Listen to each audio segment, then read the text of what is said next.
लेकिन एक बेहद अहम सवाल जिससे हम शुरुआत कर सकते हैं कि अगर अमेरिका और ईरान के बीच वाकई एमओयू पर बात आगे बढ़ रही है और हालात बेहतर हो रहे हैं, तो फिर ईरान ने अचानक एक बड़ी जंगी तैयारी क्यों शुरू कर दी है? क्यों डिफेंस सिस्टम्स फायर किए जा रहे हैं और बड़ी मिसाइल्स के टेस्ट हो रहे हैं? क्या ईरान इस बात को जानता है कि ये जो शांति दिखाई दे रही है ये आने वाले तूफान के पहले की शांति है और कुछ ही दिनों बाद एक बार फिर जंग छिड़ सकती है, एक बार फिर धोखा हो सकता है? आखिर क्या वजह है कि ईरान के बड़े कमांडर्स, ईरान की सेना इस बात की तैयारी में जुटी हुई है कि किसी भी वक्त हमला हो सकता है? इस पर हम डिटेल से बात करेंगे, लेकिन शुरुआत करते हैं इस वक्त की सबसे अहम खबर के साथ। देखिए, पिछले 24 घंटे के अंदर दो बेहद अहम बयान आए हैं और ईरान को सलाह देते हुए ये बयान आए हैं। देखिए, पहला बयान आया है नॉर्थ कोरिया के शासक किम जोंग उन की तरफ से और दूसरा बेहद अहम बयान आया है रूस के राष्ट्रपति व्लादिमीर पुतिन की तरफ से। और ये दोनों ही मानो ईरान के एटमी पावर को लेकर एक बेहद अहम और बड़ी बात कह रहे हैं। देखिए, सबसे पहले बात करते हैं हम किम जोंग उन की। नॉर्थ कोरिया के शासक किम जोंग उन ने एक प्रोग्राम के दौरान जिसमें वो मिलिट्री के अधिकारियों को संबोधित कर रहे थे, उसमें उन्होंने एक बेहद अहम बात कही। किम जोंग उन की तरफ से कहा गया कि पिछले चंद महीनों के अंदर ईरान को लेकर अमेरिका की जो पॉलिसी देखने को मिली, जो एग्रेशंस देखने को मिले, जंग देखने को मिली, उसके बाद नॉर्थ कोरिया ने बड़ा फैसला लिया है। नॉर्थ कोरिया ने अपने एटमी हथियारों को तेजी से बढ़ाना शुरू कर दिया है।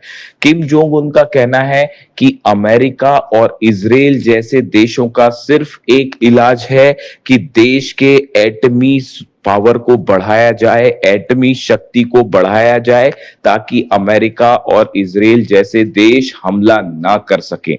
देखिए, ये बेहद अहम बात है जो किम जोंग उन कह रहे हैं। किम जोंग उन ने एक बात और कही कि आजकल जो राष्ट्रवाद की परिभाषा अमेरिका और इजराइल जैसे देशों में देखने को मिल रही है, यूरोप के कुछ देशों में देखने को मिल रही है, ये बेहद खतरनाक है। और इस विचारधारा के चलते कई देशों पर हमले की कोशिश हो रही है, हमले हो रहे हैं।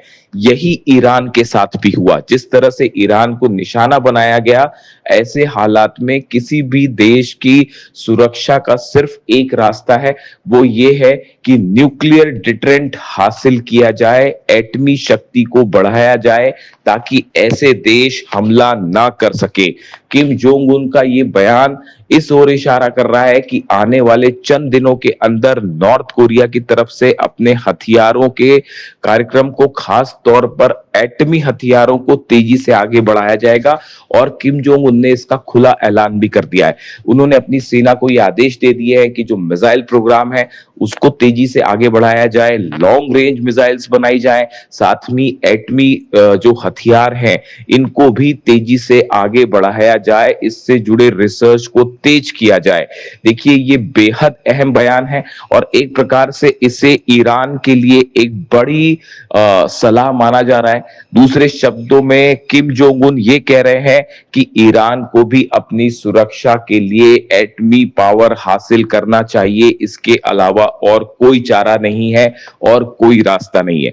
जब तक एटमी हथियार नहीं होंगे, जब तक न्यूक्लियर बॉम्ब नहीं होगा, तब तक हमले जारी रहेंगे, धोखा होता रहेगा।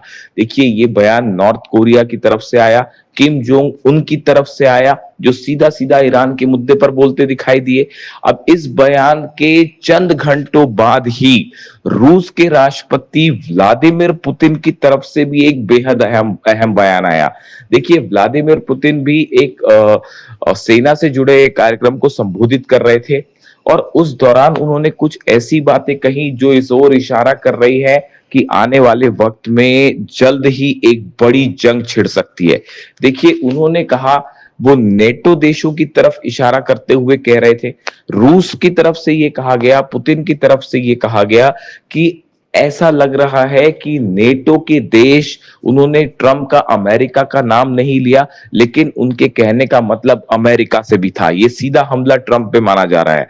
पुतिन ने कहा कि नेटो देश अब रूस के खिलाफ सीधे जंग की तैयारी कर रहे हैं। जिस तरह से पिछले चंद दिनों में हमले शुरू हुए रूस के ऊपर, रूस की 80 से 85 ऑयल रिफाइनरीज को निशाना बनाया गया। अब पुतिन का कहना है कि जिन हथियारों से हमले हो रहे हैं, रूस को जिस तरह से निशाना बनाया जा रहा है, ये नेटो देशों की, अमेरिका की साजिश है और नई जंग भड़काना चाहते हैं नेटो के देश। इसके साथ ही देखिए, पुतिन ने भी एक बेहद अहम बात कह डाली है। पुतिन ने ये कहा है कि रूस की सेना अपने एटमी हथियारों के रिसर्च को बढ़ाएगी, अपने एटमी हथियारों के जखीरे को मजबूत बनाएगी। देखिए, ये बात वही है जो किम जोंग उन कह रहे हैं, और किम जोंग उन के बयान के चंद घंटों के अंदर ही पुतिन का भी ये बयान आया, और पुतिन का भी कहना यही है। दूसरे शब्दों में पुतिन ये कहते दिखाई दे रहे हैं कि नेटो देशों के एग्रेशन के खिलाफ, अमेरिका के हमलों के खिलाफ अगर कोई सबसे अच्छी नीति है सुरक्षा की, तो वो नीति है एटमी हथियार बनाना, लॉन्ग रेंज मिसाइल्स होना। उनका ये कहना है, अगर किसी भी देश के पास मिसाइल्स हैं या फिर एटमी हथियार है, तो वो उस देश के लिए एक बड़े डेटरेंट का काम कर सकते हैं और दूसरे देश हमला नहीं कर पाएंगे। देखिए, जिस तरह से ईरान पर हमले हुए, ये कहा गया कि ईरान अपना न्यूक्लियर प्रोग्राम आगे बढ़ा रहा है, ईरान एटमी हथियार बना रहा है, जबकि ऐसा कुछ नहीं था। पूरी तरह से झूठी और बेसलेस बात थी, जिसके आधार पर ईरान पर लगातार हमले किए अमेरिका ने। लेकिन नतीजा सामने है, अमेरिका और इजराइल को इस जंग में मुंह की खानी पड़ी।